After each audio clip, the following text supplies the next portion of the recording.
Hey, what's going on, everybody? What up, what up, what up? Welcome to Young Brawling Gaming channel. Today, guys, we're on my second Golem account, where I got a new season highest of 5726, ranked 5856 in the world.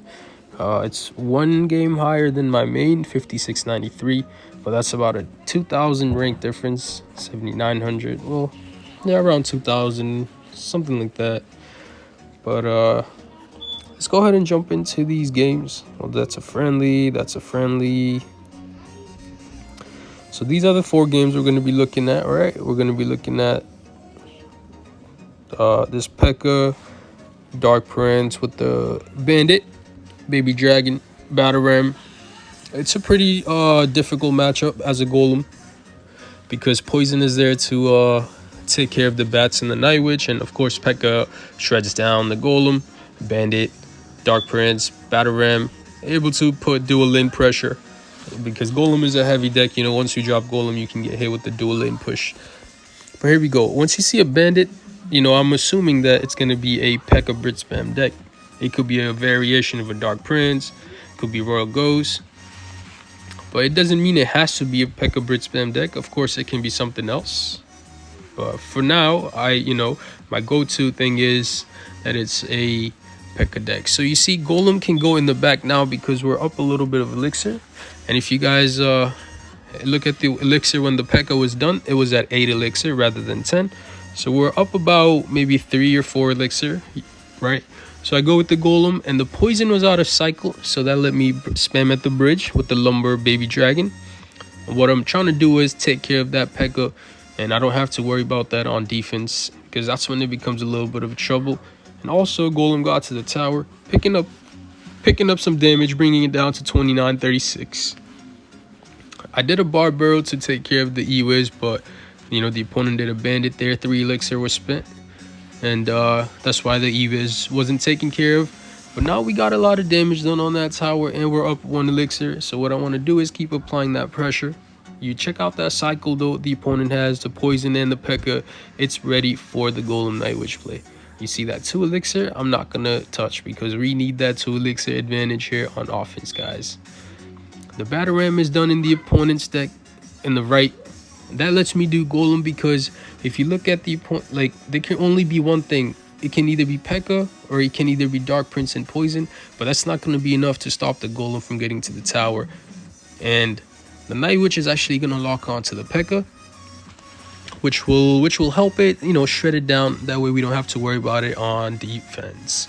And now in the right side, I can't let those barbarians eat up our tower, so I have to do Lumberjack. I would have done barbarian barrel if I had it in cycle, but Lumberjack was the go-to because otherwise it would have done massive amount of damage.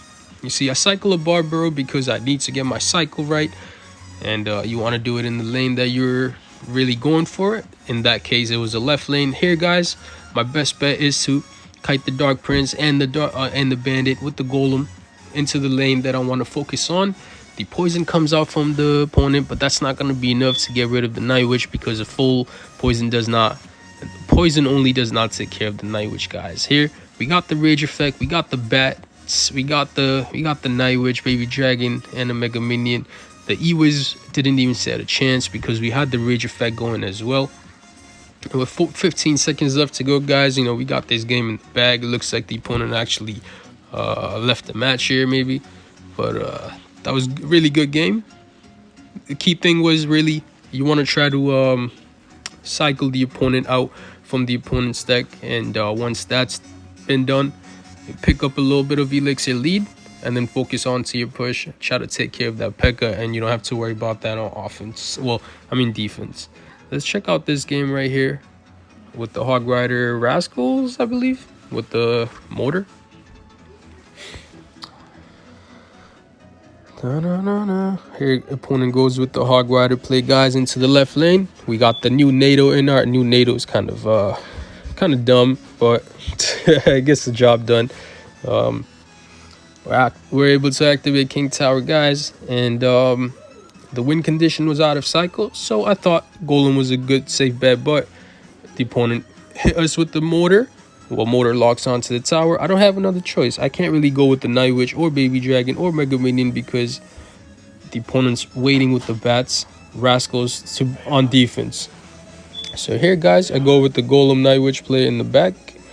I know, well, the motor there is actually a good thing because the building is out of cycle, right? That lets the Golem straight through to the tower. Now, that fireball actually let the Night Witch live. I can lumberjack at the bridge, and we're going to be able to take care of that whole entire tower. And the mortar alone in the left side didn't really do much. Well, it did a lot, but not enough to completely take care of that tower. Now, if you see, we're at 1358 on the left tower. But I'm going to still try to defend. The opponent goes with the Hog Rider play in the left. I have to go with the Baby Dragon on the Spirit Goblins. And I'm not going to do anything else to that because, you don't want to spend too much elixir. You want to be able to go on offense. The opponent does a mortar play right there. I go with the Golem. I got that to lock on the tower. The opponent's hitting me with good games and oops, but it's not over yet because you see the Golem actually goes for the mortar, and then it does something really funky, guys. It doesn't go for the King Tower. It actually ends up going for the left tower, which is not what we want because we want to focus on the King Tower because it has less health. So it doesn't make sense for us to be going into 3668 HP rather than 2056. If the opponent goes with the Hog Rider play, we can't let this go because we have Mega Minion Tornado in our cycle and we can defend this one without losing that tower. Right side is still not down. Hog Rider is not in cycle. The only way to get that tower is with the mortar. So if you drop the Golem down, mortar is going to lock onto the Golem. Night Witch right behind it. If the Golem gets too close to the mortar, the mortar is going to reset onto the Night Witch. That makes the opponent go with the Fireball just to get rid of the Night Witch early. But the mortar doesn't end up getting any hit.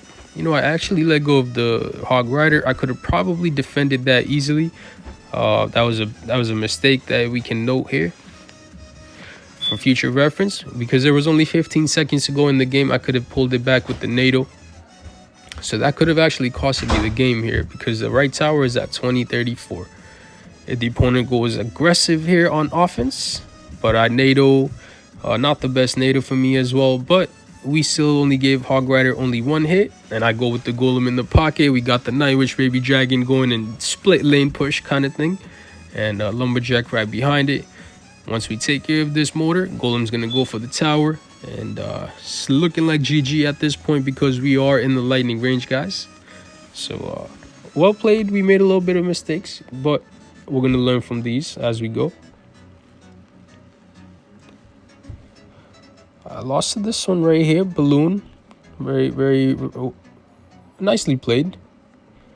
Let's check out this one right against a really nice player. Finished 653 in the world. Well, I don't know if this player actually crashed, like their phone game crashed or gave up the game. But we're going to see, guys. It was a very well played game from our opponent. And it was a really close game as well. So you see the cycle. I'm assuming it's either Expo or 2.6 Hog Rider deck. Could be a Balloon deck as well, right? So here comes a Musketeer Ice Golem. I chose to lightning that. I don't want to deal with the Musketeer being supported in front with something. Hog Rider or Balloon or anything like that, guys. Here we have the Tornado in our cycle. Hog Rider does get the one hit on the tower, but we are activating our King Tower, so which will help us throughout the game. We're down only about half our elixir. So we can kind of choose to just hold back. Here comes a lock from the opponent. I picked up a 2 elixir lead and our King Tower is activated. The win condition's not in cycle. So I chose to go with the Golem in the back.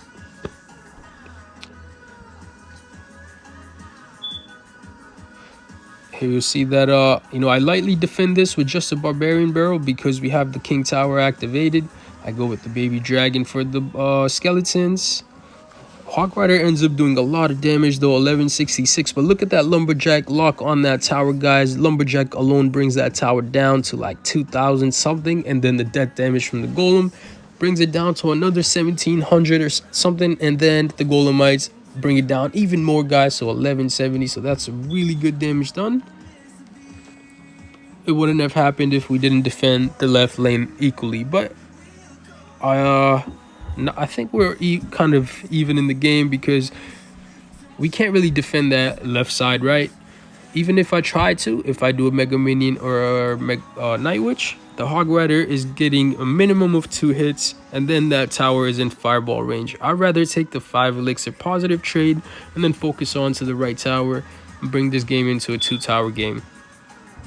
So opponent chooses to go a little bit aggressive there. 6 elixir spent on the Night Witch just to get some chip damage done. You know, I have to nader that Musketeer, otherwise it's locked onto the Golem. It's going to keep shredding that Golem down. We don't want that happening. We still want to be able to pick up this tower. Well played here from the opponent, guys. You see him trying to get the supporting units to the tower because it's not in lightning range, but that one bat got 2 hits, bringing that tower down to 4 and 9. You know, it's a little bit of relief because it is in lightning range. So you see, I don't have any other move. There's about 10 seconds left in the game. I nadered the Hog Rider away from our tower. And I I must lightning. And you see, at this point, the opponent goes with the Ice Golem. You see there's a Hog Rider play as well. I go with the Barbarian Barrel. But for some reason, guys, this is the last card that was dropped from the opponent. After that, the game was basically over. Now, I'm thinking it could have, you know, I would say the game was crashed because the opponent was playing so well. This game was going so well. It could have gone either way, right? Could have gone either way. I'm not sure. But nonetheless, guys, it was really, really well played on our opponent's part. I'll take the win, though. So next one, guys, it's a Expo deck. It actually was a very similar game, very nice. But the opponent ended up either crashing or leaving the game. Alright, let's check it out. Excuse me there. Where's my water? Let me get my water. Here, guys, my cycle wasn't the best, right? Against the Expo, your go-to cycle should be, you know, if you have Golem in your cycle, you want to drop the Golem right away into that same lane. Maybe right in front of your tower. If it's in the left lane, right in front of your left tower. If it's in your right lane, right in front of the right tower, right? But if you don't have Golem in your cycle and you have a Lightning and a Bar Barrel, that's even better. Well, not even better, but that's the second best option. You go with the Barbarian Barrel first on the Expo, and then you wait for the Barbarian to pop, and then you do a Lightning on the Expo and the tower, and hopefully something else will be dropped to block the Barbarian. You try to get that as well, right? So that's the second play. And if that's not in your cycle, the next play you can really do is go with whatever you got at the bridge as quick as possible. So even if you're a second late, that's gonna cost you, so you gotta go as quick as possible. Here we go. I was talking too much, I think. Let me just go play the game. Here we go. You see Baby Dragon Mega Minion able to take down the Knight quick, because if I had done only Baby Dragon, the Knight would have taken forever to get taken care of, and then the Expo would have gotten too much damage. And I had to Bar Barrel. You see the opponent goes with the Rocket, but that Rocket let us go up 6 elixir, guys. 6 elixir. You know what that lets me do? That lets me go with the Night Witch behind the King Tower, because it can't get Rocket value on our left tower. And of course, I'm going to put the Golem in front of it. There's no heavy spell in the deck now. And now if you break through this defense, I think this should be game. The opponent knows I have a Lightning, so that's why the Musketeer was done way back there. I do a Lumberjack, right? And I wait here, NATO to Musketeer onto the Night Witch. Night Witch helps take care of that, guys, and the Night Witch Golemites bats are gonna take care of that whole tower. At this point, guys, I think that was the last thing the opponent did, and this game was over. Let me just 4 elixir that. But it actually makes sense, though. Usually Expo players do end up giving up the game if they lose their tower, because think about it, if they do end up taking our right tower, how are they going to take the left tower, though? Because I can do Mega Minion right on top of the Expo, or Baby Dragon right on top of the Expo, or Lumberjack right on top of the Expo. So it becomes very difficult for Expo. Like, it's almost impossible to come back from that. But guys, we are at the new season high, so I hope you guys enjoyed this gameplay. Thank you for watching, and if you have not subbed to the channel yet, guys, please do so. Thank you for supporting this channel. We're almost at that 1,000 mark. Can't believe it, but we're getting there slowly but surely. thank you for your support, guys. Appreciate each and every one of you. And I'll see you guys in the next video. All right, guys, brawling out. Take care. Peace.